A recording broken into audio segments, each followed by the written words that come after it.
Welcome to the deep dive. Ever get asked, how was your week? And suddenly, your mind just goes totally blank. Oh, definitely. Yeah. Or you know what you did, but finding the English words feels tricky. Exactly. So today we're doing a deep dive into that specific situation, talking about your week. We want to turn that hesitation into, well, a chance to actually connect with people. Yeah, make it a confident conversation. This isn't just memorizing phrases, though. It's about unlocking a really powerful skill for using English day to day. Think of this as your guide, your blueprint, maybe, to fill that silence confidently. That's right. And it's interesting, isn't it, talking about your week? It feels like small talk, but it's more than that. It's like a social glue. And it helps you practice key things in English, like tenses, without even really thinking about it. So our mission today is to give you, especially if you're around that A2, B1 level, the tools and the confidence, really. Yeah, the confidence. To describe what happened in your week naturally. Because when you share these little moments, it closes that communication gap, makes conversations flow. You make real connections. Absolutely. And it really is fundamental for fluency. I mean, Right. think about why it's so important. Why do we need to talk about our week?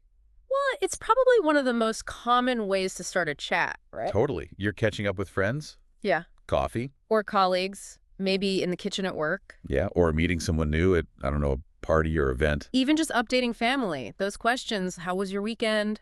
What did you do this week? They pop up constantly. They really do. And when you can answer, smoothly, you're not just giving information, you're inviting them to share, too. Shows you're interested, ready to connect. It builds that rapport. Makes people feel comfortable sharing back. Yeah. Okay, so let's unpack this. Let's get into the practical tools you'll need for this little expedition into your week. Right, the building blocks. Exactly. We're going to give you some really useful phrases, sentence starters. Think of them like linguistic Lego bricks. You can mix and match them, talk about what you did, what went well, maybe what was a bit tough. And a quick tip right here. Most of the time, you'll be using the past tense.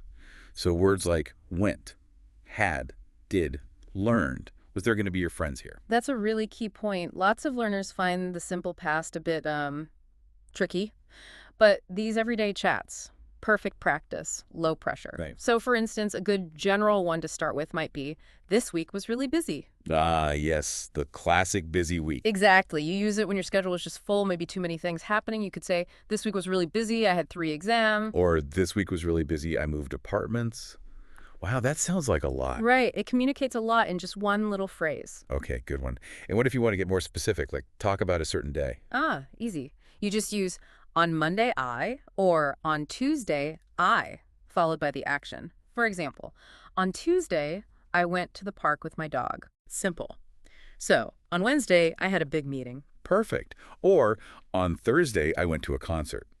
It's direct, clear, and great practice for those past tense verbs like had and went. Got it. Now, what about the good stuff? The highlights. Oh, yeah, you definitely want to share the positives. For that, you can use the best part of my week was Nice. sharing good things. It builds that connection, encourages the other person to share something good, too. Makes the conversation feel balanced, you know? Yeah, definitely. So, an example. Like the best part of my week was seeing an old friend. Or maybe best part of my week was finishing my big project. Relief. Oh, I bet. Finishing a project is always a good feeling. Okay, so that covers the good parts. But weeks aren't always perfect, are they? Not at all. And it's okay to share that too. To talk about difficulties, maybe a problem, you can say. What was challenging was. Okay. Or another option. It was hard because it shows you're, well, human.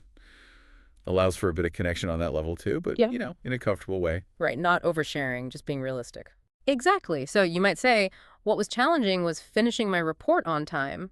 Deadlines. Uh-huh. Or it was hard because the internet wasn't working and I couldn't finish my homework. Yes, technology problems, we've all been there. It opens the door for a bit of empathy from the listener. Okay, that makes sense. What about learning new things, discoveries? Ah, good one. For that, you can use I learned or I discovered. Oh, I like that. Shows you're, engaged with things. Yeah, and open to new stuff. Great for talking about new skills or even just finding something cool like I learned how to make bread from scratch. Wow, ambitious. Or something simpler.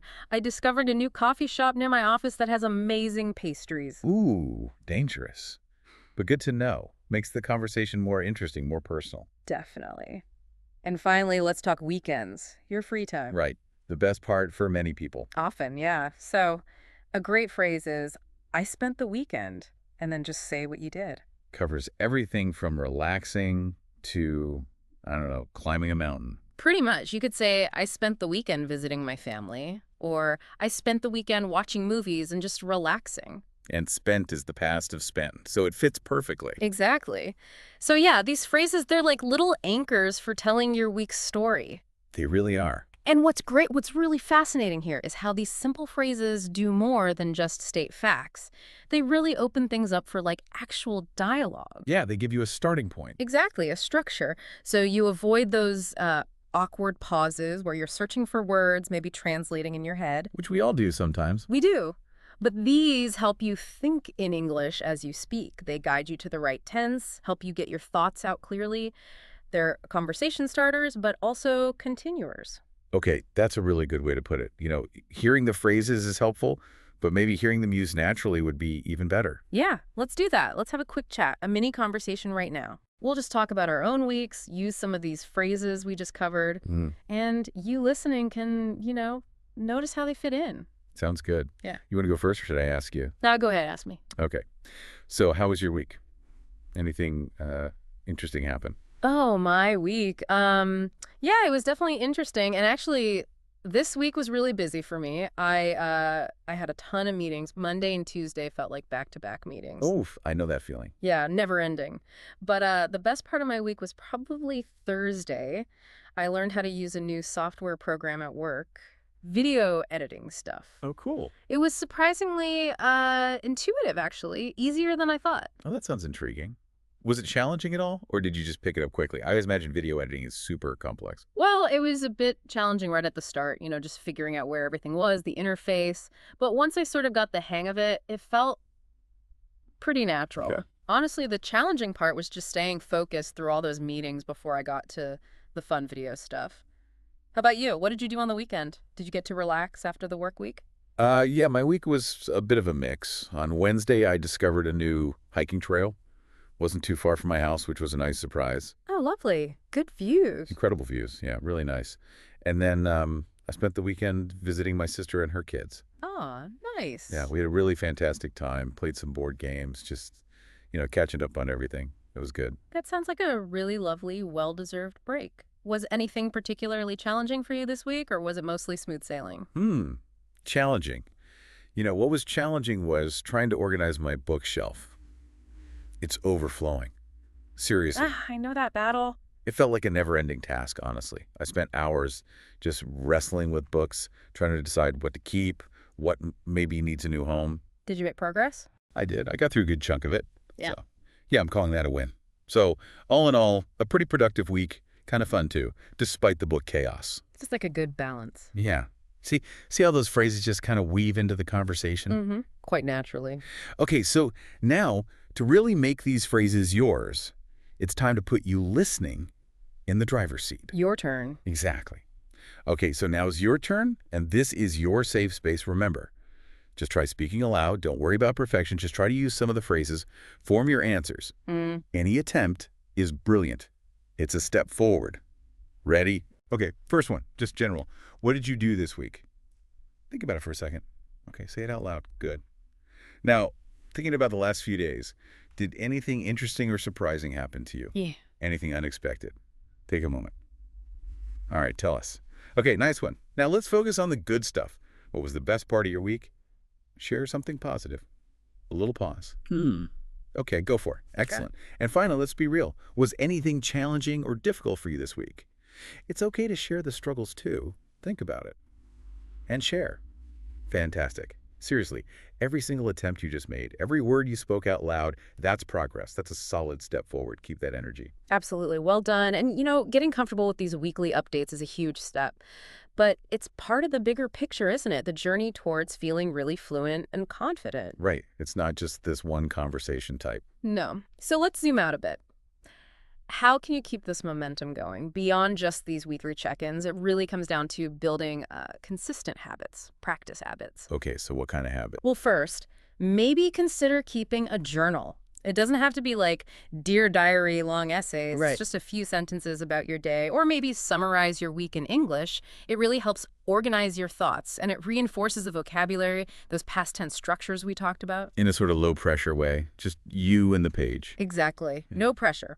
Another idea, number 2, try talking to yourself. Okay.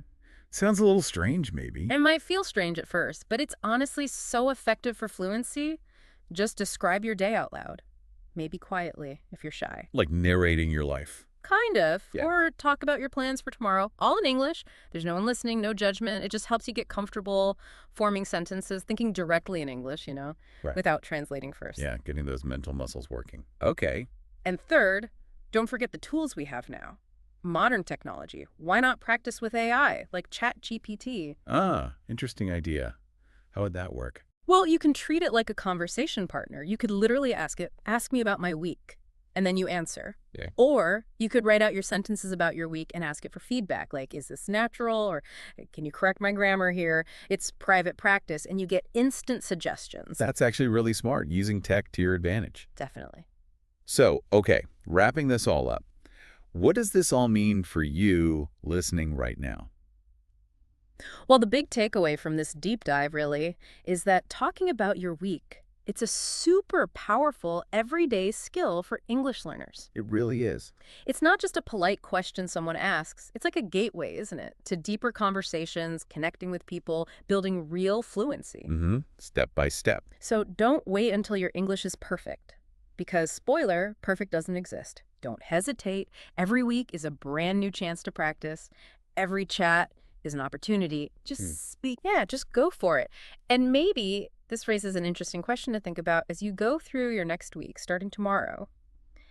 How will you consciously think about describing it later in English? Ooh, like paying attention differently. Exactly. What new details, big or small, will you notice so you can share them? Start collecting those little moments, those little stories throughout your week. It makes telling the story later much easier and much more interesting. Before you go, remember this. Every word you learn makes you stronger. If you enjoyed this video, please subscribe to my channel. You'll find more lessons, more stories, and more English practice to help you feel confident in any situation. Don't forget to like this video and share it with someone who might need it. Let's keep learning together. See you in the next lesson.